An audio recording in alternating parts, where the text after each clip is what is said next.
ఇంకొక మాట నేనేమన్నారంటే sole decision of chief minister అనేది చూపించారు. అంటే ఇది నేనేమి ఎంత ఫేగ్ ఎంత వేగ్గా వీళ్ళు తయారు చేసింది అనడానికి నేను చెప్పే ప్రయత్నం. ఇదంతా కూడా అసెంబ్లీలో కడిగేస్తాం, దుమ్ము దులిపేస్తాం. వాళ్ళు దమ్ముంటే మైక్ కట్ చేయకుండా టైం ఇవ్వాలి. మైక్ కట్ చేయొద్దు. మైక్ కట్ చేసి మీరు పారిపోతారు. ఎప్పుడు కూడా ఈ ప్రభుత్వానికి, రేవంత్ ప్రభుత్వానికి మైక్ కట్ చేయడం, పారిపోవడం అలవాటు. అన్ని నిజాలు బయట పెడతాం. ఇంకా మరిన్ని ఆధారాలు ఉన్నాయి మా దగ్గర, మొత్తం బయట పెడతాం. అయితే నేనేమంటారు, it's a decision of chief minister. నేను ఇందాకనే చెప్పిన, ఒక ప్రాజెక్టును పూర్తి చేయడం కోసం ముఖ్యమంత్రి రివ్యూ చేయడం అనేది ఆయన బాధ్యత. ఆ ముఖ్యమంత్రి రివ్యూ చేయకపోతే తప్పు, కానీ రివ్యూ చేస్తే తప్ప. It is totally illogic. ఇదేదో రాజకీయ ప్రమేయం. It's not political. Is the political executive. డెఫినెట్గా ఆయన రివ్యూ చేయాలి. నిజంగా రాష్ట్రం మీద ప్రేమ ఉన్న వ్యక్తి, ఉద్యమం చేసి తెలంగాణ సాధించిన వ్యక్తి, ప్రాణాలు త్యజించడానికి సిద్ధపడి తెలంగాణ రాష్ట్రాన్ని సాధించిన వ్యక్తి, తెలంగాణ ప్రజలకు నీళ్ళు ఇవ్వాలని తపనపడ్డ వ్యక్తి కనుక రాత్రింబవళ్ళు కష్టపడ్డాడు, తన్లాడిండు, తొందరగా పూర్తి చేయడానికి రివ్యూ చేసిండు. కానీ దాన్ని సోల్ డెసిషన్ అన్నట్టుగా చేశారు. వాస్తవమైంది ఇందాకనే మీరు చూసిండ్రు. ఇందాకనే స్పష్టంగా పేజ్ నెంబర్ 14లో మీకు చూపించాను. ఎక్స్పర్ట్స్ కమిటీయే చెప్పింది, వ్యాప్కోస్ has chosen after conducting the lidar survey Medigadda Annaram Sundilla location. Number 1. Number 2, high power committee, అంటే అందులో రిటైర్డ్ మన ఈఎన్సీలు, చీఫ్ ఇంజనీర్లతో కూడిన హై పవర్ కమిటీ రెఫర్ చేసింది. క్యాబినెట్ డెసిషన్ తీసుకుంది. సిడబ్ల్యూసి కూడా దాన్ని ఆమోదించింది. సిడబ్ల్యూసికి ఇదంతా పంపిన డిపిఆర్ కూడా చూపించిన మీకు. CWC has approved, cabinet has approved, and వ్యాప్కోస్ has suggested, high power committee has recommended. ఇంత స్పష్టంగా ఉంటే ఇది సోలో డెసిషన్ అనేటువంటి ఒక తప్పుడు ఆరోపణ మన మీద ఈరోజు ఒక కుట్రపూరితంగా చేసినటువంటి పరిస్థితి. అసలు తప్పుడు పని ఎవరైనా చేస్తే ఆనాడు తమిడి హెట్టి దగ్గర మీరు చేసిండ్రు. ఆనాడు ఏ అనుమతులు లేకుండా, నీటి లభ్యత ఉన్నదా లేదా అని చూడకుండా, మహారాష్ట్రతో ఒప్పందం లేకుండా, వైల్డ్ లైఫ్ ఉన్నదా అని చూడకుండా ఆనాడు మీరు తప్పు చేసిండ్రు. మేము అటు వ్యాప్కోస్, ఇటు హై పవర్ కమిటీ, అటు cabinet and CWC, every one has agreed. Next.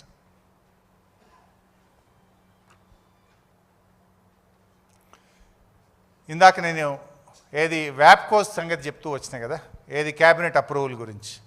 ఇది సోలో డెసిషన్ అన్నారు. It is not solo decision, it is the cabinet decision.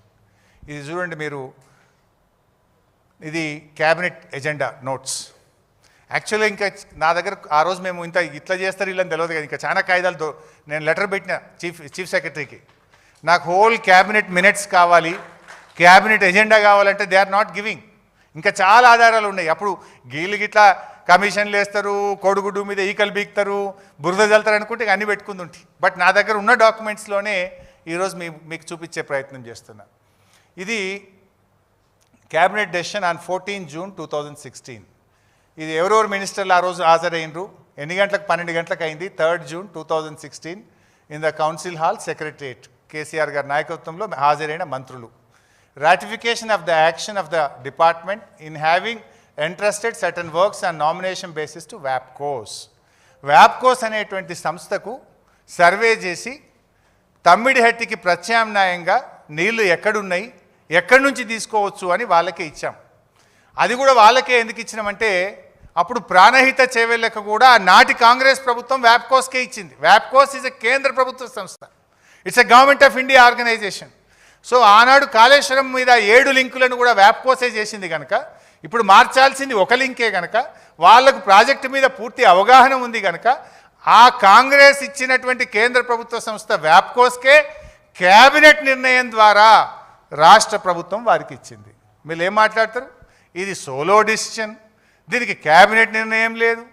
That is the cabinet resolution, it is decision of the cabinet. And మీకు ఇందాక చూశారు, the experts committee, నిపుణుల committee కూడా అదే చెప్పింది. I think I'm clear here. It is not solo decision, it is cabinet decision. Next, cabinet sub committee. Cabinet sub committee on re-engineering, Kaleshwaram project వివిధ ప్రాజెక్టుల మీద వేసినారు. ఆ రీఇంజనీరింగ్ది కూడా ఇంకా డీటెయిల్స్ ఉన్నాయి, మళ్ళొకసారి చెప్తా, లెందీ అవుతుంది. సబ్ కమిటీ ముందు ఆ రోజు ఏం ప్రజెంటేషన్ పెట్టిండ్రు? Sub committee is well aware of Medigadda Annaram Sundilla. subcommittee is very clear why re-engineering has been done, and subcommittee was asked ఏం చేయాలి అని సూచనలు సలహాలు అడిగారు. సో ఆ క్యాబినెట్ సబ్ కమిటీ ఇచ్చిన రికమెండేషన్స్ను 3 June 2016 నాడు క్యాబినెట్ ఆమోదించింది. Irrigation CAD department re engineering of major irrigation projects, recommendations of the cabinet sub committee approved the recommendation of the sub committee. అంటే క్యాబినెట్ సబ్ కమిటీ రికమెండేషన్ కూడా it's a clear cut cabinet approval is there. Next, ఈ మేడిగడ్డ, అన్నారం, సుందిల్ల ఈ 3 బ్యారేజీలను 2 సందర్భాల్లో August 1, 2018, May 27, 2018, August 1, 2021లో cabinet ఆమోదం తీసుకోవడం జరిగింది. First RE, second RE. ఇది మీరు చూస్తే May 27, 2018, Iron Cat Department, Kaleshwaram project, construction of 3 barrages across Godavari River and 3 lift irrigations at Medigadda, Annaram, Sundilla under link 1 of the project. Project variations necessitated during the execution with reference to the administrative sanction accorded earlier. With reference to the administrative sanction accorded earlier. Revised administrative approval. అంటే మనం ratification చేయడం జరిగింది. ఇచ్చిన జీవోలను cabinet ఏ రోజు? May 27, 2018. It's a cabinet ratification for 3 barrages. Next. This is again on 1st August 2021. Approval for the final estimate for the work Kaleshwaram project, Medigadda barrage, construction of barrage with radial guest hosting arrangements including formation of guide bunds on either side of the barrage. నేను ఒక దగ్గర మాట్లాడుతున్నారు additional వర్క్స్కు cabinet approval లేదు. It was very clearly mention. దానికి కూడా guide bunds etcetera కూడా Medigadda final approval కూడా మరొకసారి కూడా క్యాబినెట్ అప్రూవల్ తీసుకోవడం జరిగింది. నెక్స్ట్, ఇది అన్నారం, ఐ థింక్ రైట్. అన్నారంకు కూడా 11th August 2022 నాడు Annaram barrage administrative approval to the final estimate for the work of construction of Annaram barrage with radial gates. ఎవరెవరు హాజరైందో కూడా అక్కడ ఉన్నది మీకు. మహమూద్ అలీ, ఇంద్రకరణ్ రెడ్డి, శ్రీనివాస్ యాదవ్ గారు, జగదీష్ రెడ్డి గారు, నిరంజన్ రెడ్డి గారు, ఈశ్వర్ గారు, దయాకర్ రావు గారు, శ్రీనివాస్ గౌడ్ గారు, ప్రశాంత్ రెడ్డి గారు, మల్లారెడ్డి గారు, హరీష్ రావు గారు, సబితా గారు, గంగుల కమలాకర్ గారు, సత్యవతి గారు, పువ్వాడ అజయ్ కుమార్ గారు. సో ఇట్స్ వెరీ క్లియర్ కదా బై సాబ్. అందులో అయితే ఇద్దరు ఆన్నే ఉన్నారు. ఇప్పుడు వాళ్ళని అడిగితే చెప్తారు కదా ఇవైనా కాలేదా. నెక్స్ట్, దిస్ ఈజ్ సుందిల్లా బ్యారేజ్కు క్యాబినెట్ అప్రూవల్. ఇంకే ఎవడన్నా క్యాబినెట్ అప్రూవల్ లేదంటే ఇంకేం చేయాలిగా నేను? ఎన్నిసార్లు ఉన్నాయి? Is it not true?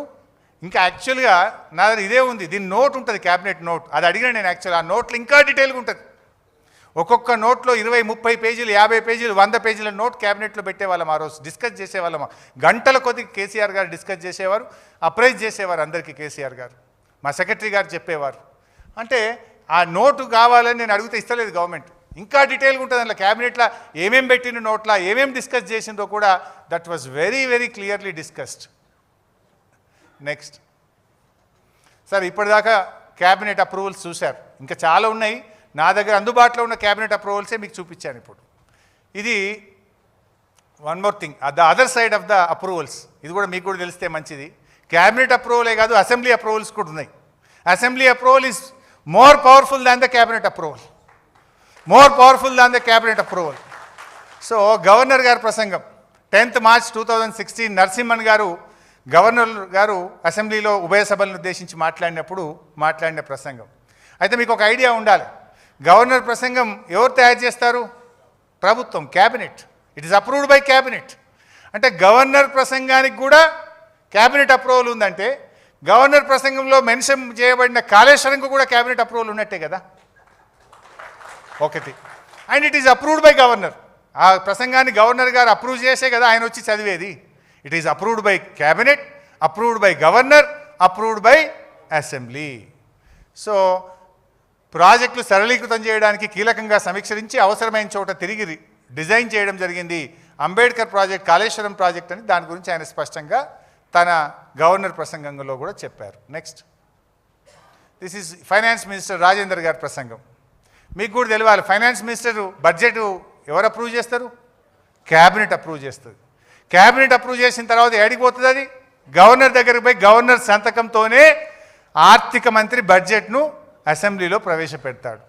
అంటే ఫైనాన్స్ మినిస్టర్ స్పీచ్లో కూడా స్పష్టంగా చెప్పబడ్డది, ఈ అవగాహన ఫలితంగా గోదావరిపై మేడిగడ్డ, ప్రాణహితపై తుమ్మిడిహట్టి, పెనుగంగపై రాజుపేట, చనాకా కొరాట, ఇవన్నీ ఇట్లా పాలమూరు ఎత్తిపోతల పథకం, ఉత్తర తెలంగాణకు కాళేశ్వరం ప్రాజెక్టు ద్వారా, దక్షిణ తెలంగాణకు పాలమూరు ఎత్తిపోతల పథకం ద్వారా నీళ్ళు ఇవ్వాలని నిర్ణయించినము అని ఆర్థిక మంత్రి తన ప్రసంగంలో అసెంబ్లీలో చెప్పారు.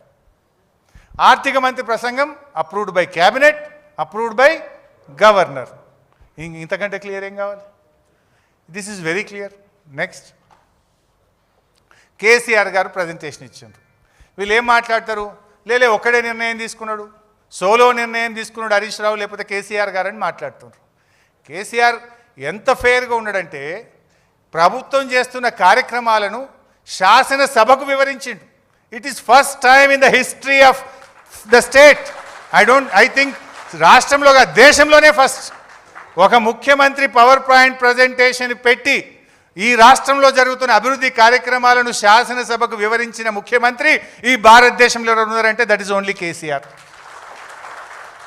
ముఖ్యమంత్రి గారు స్వయంగా 31 మార్చ్ 2016 పైన ఉంది, 31 మార్చ్ 2016 నాడు వీడియోలో చూపిస్తూ, ప్రొజెక్టర్పై ఆ ప్రాంతాన్ని చూపిస్తూ, ఇది మేడిగడ్డ రిజర్వాయర్, అక్కడి నుండి ఇక్కడి దాకా లైవ్ వస్తుంది, ఈ మార్గంగా మనం సుందిల్లా అన్నారం బ్యారేజీలో నీళ్లు తీసుకుంటాము, సుందిల్లా బ్యారేజ్ దగ్గర నీళ్లు ఉంటాయి, ప్రొజెక్టర్పై ఆ ప్రాంతాన్ని చూపిస్తూ దీని నుంచి దీంట్లో నీళ్లు పోస్తే ఎల్లంపల్లి దాకా మనకు నీళ్లు ఉంటాయి, ఎల్లంపల్లి ఆల్రెడీ కట్టి ఉన్నది. ఇంకోటి బైసాబ్, ఈ డాక్యుమెంటు మీరు గూగుల్లో పోయి కొడితే అసెంబ్లీ రికార్డ్స్లో ఉంటుంది. It is not a private document, it's a public document. నేను కూడా గూగుల్లో కొట్టే తీసుకున్నా. ఇది నాకు ఎక్కడి నుంచి అసెంబ్లీలో ఇయ్యలే వాళ్ళు. ప్రతి ఎమ్మెల్యేకి ఒక పిన్ కోడ్ ఇస్తారు అసెంబ్లీ లైబ్రరీ చూసుకోవడానికి. నా కోడ్ కొట్టి నేనే తీసుకొని దాంట్లోకి ఎక్స్ట్రాక్ట్ చేసి పెట్టినా. ఇప్పుడు కేసీఆర్ గారు సోలో నిర్ణయం అంటారు. ఆయన ఎంత గొప్పగా అంటే అన్ని క్యాబినెట్ నిర్ణయాలు, సిడబ్ల్యూసి, వ్యాప్కోసు, నేను మీకు అవన్నీ చూపించాను. ఇది కూడా ఆయన రాష్ట్ర ప్రభుత్వం తీసుకున్న ఆలోచనను శాసనసభలోని అన్ని పక్షాలకు చెప్పాలి, రాష్ట్ర ప్రజలకు చెప్పాలి అని పవర్ పాయింట్ ప్రజెంటేషన్ ఇచ్చి అన్ని రాజకీయ పార్టీల అభిప్రాయాలు తీసుకున్నారు. రాష్ట్ర ప్రజలకే చెప్పిండు కదా KCR. How can it be a solo decision? That was very well discussed in the assembly. సరే, ఉత్తమ్ కుమార్ రెడ్డి ఏమో నేను ప్రిపేర్ అయ్యి రాలేదని పారిపోయింది.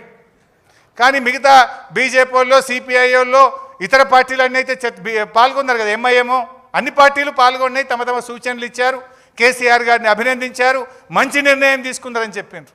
అంటే కేసీఆర్ గారు అంత స్పష్టంగా తన ప్రభుత్వ ఆలోచనను శాసనసభ ద్వారా సభను కాన్ఫిడెన్స్లోకి తీసుకొని, సభలోని విపక్షాల సూచనలు తీసుకొని రాష్ట్ర ప్రజానికానికి చెప్పి ఇంత ఓపెన్గా, ఇంత ట్రాన్స్పరెంట్గా కేసీఆర్ చేస్తుంటే ఇది సోలో నిర్ణయం అని కమిషన్ రిపోర్ట్ ఇవ్వడం అంటే is it fair? Will it be correct? ఒక్కసారి ఆలోచించండి దయచేసి. నెక్స్ట్.